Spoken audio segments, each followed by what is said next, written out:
The Professors is brought to you by Blackborder.com. The site offers pro player articles by Rookie of the Year Lino Bergold, Martin Yuza, Gerard Fabiano, Nico Boni, Jan Massacre, Joel Califal, forums, auctions, podcasts, some of the lowest prices on the internet, and more. So go check out Blackborder.com today.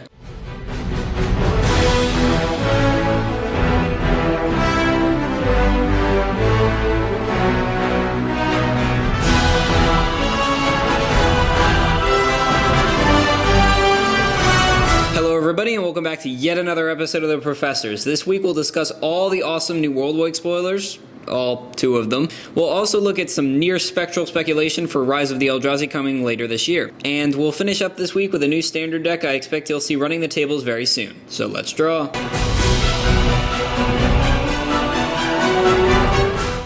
Our two spoilers this week need be preceded by some background on Kicker, Storm, and Replicate. Kicker was introduced 10 years ago for Invasion Block as a way to assist your curve. If you needed a 7-drop to end the game or a 1-drop to start it, you could have either. Of course, we know Invasion is the block where you tried, but never could play every color. Because of this, Kicker cards could have the casting cost and innate ability of one color, but the kicked casting cost and ability of another. The mechanic returned in Time Spiral block as a way to thematically add chaos and more styles of play to the nostalgia, and it returned again in Zendikar to more simply give you ways to cast spells. Storm is often considered a mistake. Wizards recognized its problems with cards outside of Onslaught across all formats, creating the perfect Storm stoppable only when the opponent landed an opportune counterspell, removed a vital piece from the puzzle, or was lucky enough in later games to stifle the Storm spell.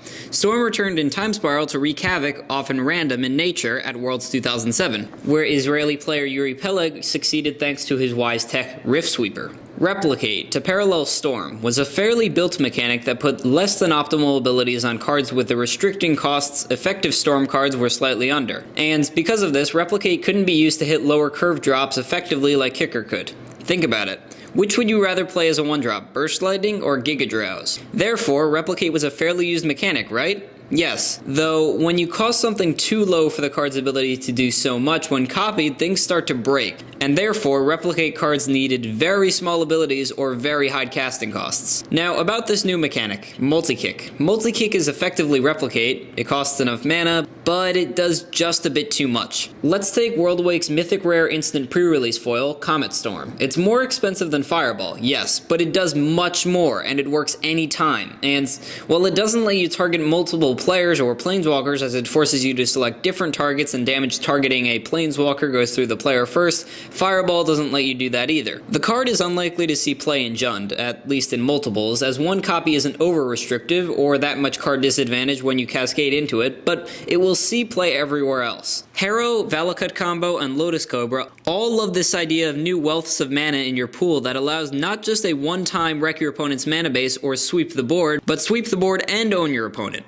But this card has less of a mechanic problem than our release foil. Jiraga Warcaller is just a 1-drop for 1. Well, it's a 1/1 for 1 that gives elves you control +1/+1 for each +1/+1 counter on it. That means you can play around with Oran-Reef the Vastwood in Standard to make your Eldrazi elves, more powerful to power through the games quicker. In a casual setting, you can even play that Battle Growth or add Warrior Synergy with Bramblewood Paragon. But the problem with how good this card is with when and how you can play it. Jiraga Warcaller has Multi-Kick for 1 and a green. On turn 1 you can get a 1/1. On turn 2 you can get an Elf Lord. On turn 3 you need only a Medial Hand in Eldrazi green and you've just dropped a card to create a game-winning situation for you. This is too fast. But it's not a problem because it runs out of the gate so fast. You could have an Ant Queen on turn 3. It's not a problem because of what it makes your other creatures into. A correctly placed Lightning Bolt could handle that. It's a problem because Jiraga Warcaller, like Comet Storm, can be played any turn. It's your 1-drop and your 7-drop, the starter and the finisher. Now, this could be viewed as a technical way around mana screw, but I view it as simply a mistake that defends the purpose of having an accurate curve and being rewarded for coordinating your mana base. Why play 6 1-6 drops when you could play 18 1-drops with Multi-Kick for 2 and another 18 2-drops with Multi-Kick for 2? What do you think? For my opinion on an additional 5 preview cards, check out Blackborder.com later today.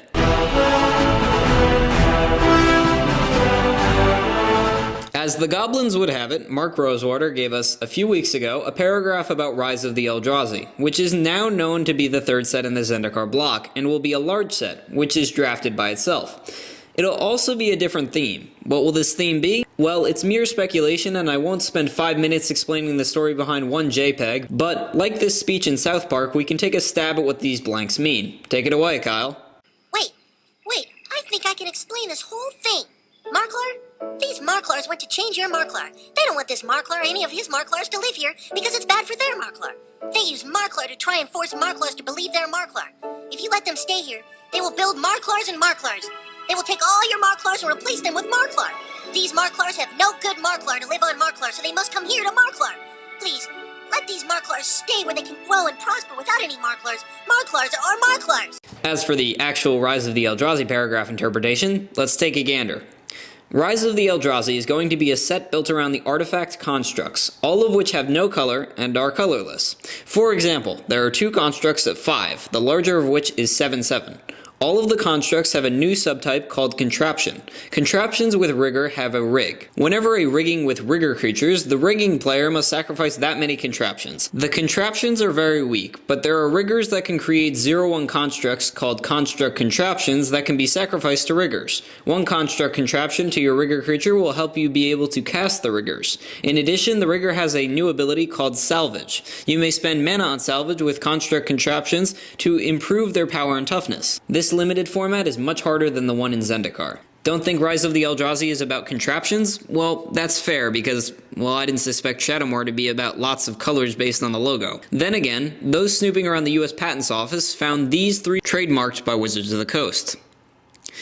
If you've read any of the original novels, you'll know what this means. So is this one goblin of an idea or just a bunch of Marklar? Leave your opinion in the comments.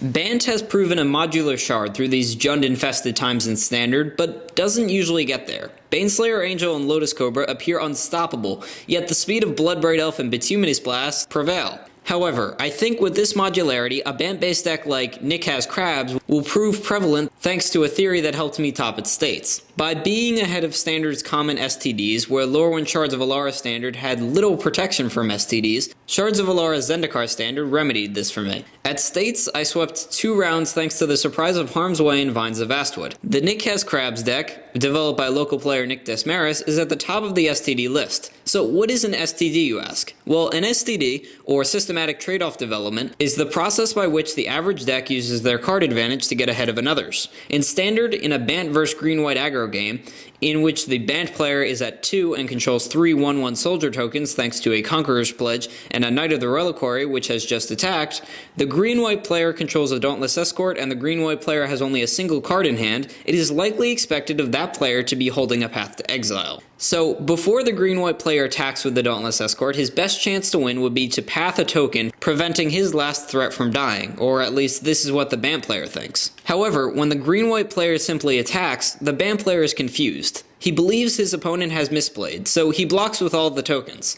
The Green-White player then plays Harm's Way, redirecting 2 damage from Dauntless Escort to the Bant player for the win. The Bant player lost because he based his plays too narrowly on assumptions, while the Green-White player's Harm's Way was on the top of the S.T.D hierarchy. Nick Has Crabs simulates a Turbo Fog deck in defensive strategy with Wall of Reverences and Path to Exiles, but still can beat in with, everything else. But the important, ahead-of-the-curve S.T.Ds are the Hedron Crabs, Howling Mines, Archive Traps, and Trapmaker Snare combination. Trapmaker Snare lets you have 6 Archive Traps, with Hedron Crabs and Howling Mines simply allowing you to draw into more fetch or pseudo-fetch lands for the win. The fact that the Jund decks don't expect such a diverse threat in a deck is additive to the fact that you have a tier 1.5 build simply by playing Knight of the Reliquaries and Metaslayer Angels. I've tested the deck, winning 10 of 12 games. 7 thanks to milling, 3 thanks to winning with Baneslayer. So until next week, when hopefully more spoilers roll around, this is Anthony Palmario.